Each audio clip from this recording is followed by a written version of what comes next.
pense que les élèves eux-mêmes sont assez perspicaces pour poser les bonnes questions. Donc, on peut, tout d'abord, les enseignants ont le devoir de bien varier leur style d'enseignement.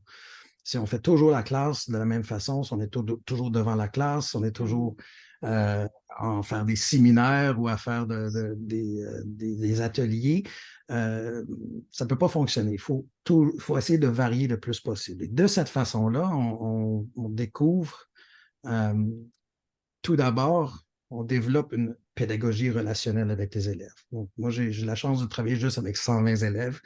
Je sais tous quelque chose sur eux qui les intéresse et puis on peut toujours orienter les conversations par rapport à ça en développant la pédagogie relationnelle. Et puis, en variant bien comme ça, on rejoint tous les élèves, peu importe s'ils sont sur le spectre de l'autisme ou s'ils ont un trouble de déficit de l'attention. En variant comme ça, on va toujours réussir à les rejoindre. Quelque chose qui ne fonctionnerait pas nécessairement avec un enseignant qui a toujours des cours magistraux ou qui travaille toujours dans un livre. En variant comme ça, par exemple, ça ne va peut-être pas marcher le lundi, ça va peut-être mieux fonctionner le mercredi, puis vendredi, ça va être un miracle parce que c'est toujours différent un peu. Et il y a quand même une façon de créer une routine là-dedans. Et puis pour le développement de la pensée critique, quand on présente justement des façons comme ça différentes d'enseigner et qu'on l'enseigne au quotidien, que ça fait partie justement de tout ce qu'on fait, euh, toujours faire référence justement aux choses qu'on enseigne peu à peu. Et une chose qui est importante, je pense que tout d'abord, quand ils sont quand même encore assez jeunes, euh, ça se fait d'une façon progressive.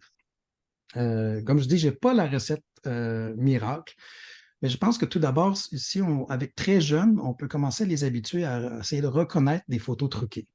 Mhm. Donc, déjà, avant même qu'ils savent lire et écrire, les jeunes peuvent développer leur sens critique en leur présentant des photos qui sont vraies, des photos qui sont truquées.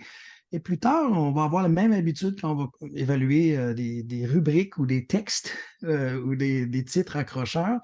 On va avoir développé justement cette capacité-là chez le jeune de savoir faire la différence entre ce qui est de l'appât à clic, du clickbait, ou quelque chose qui est de l'information qui est valable.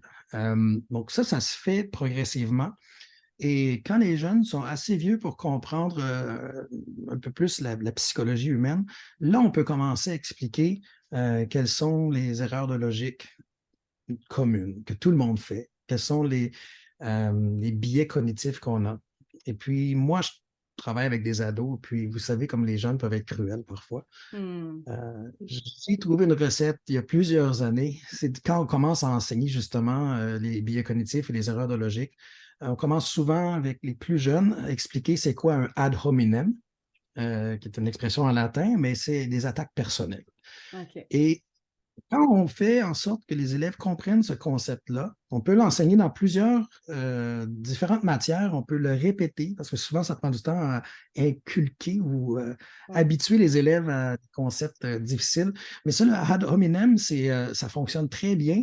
Et puis, je ne sais pas si c'est unique dans notre école, mais plus que les jeunes ont commencé jeunes à comprendre c'était quoi la façon que ça fonctionnait, puis que c'est une erreur de logique très commune de s'attaquer à une personne au lieu de s'attaquer à l'argument.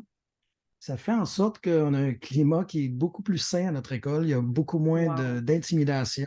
Il y a moins de gens qui se crient des noms ou des commentaires sur leur apparence ou des commentaires sur des gens qui vont dire des commentaires quand les autres posent des questions.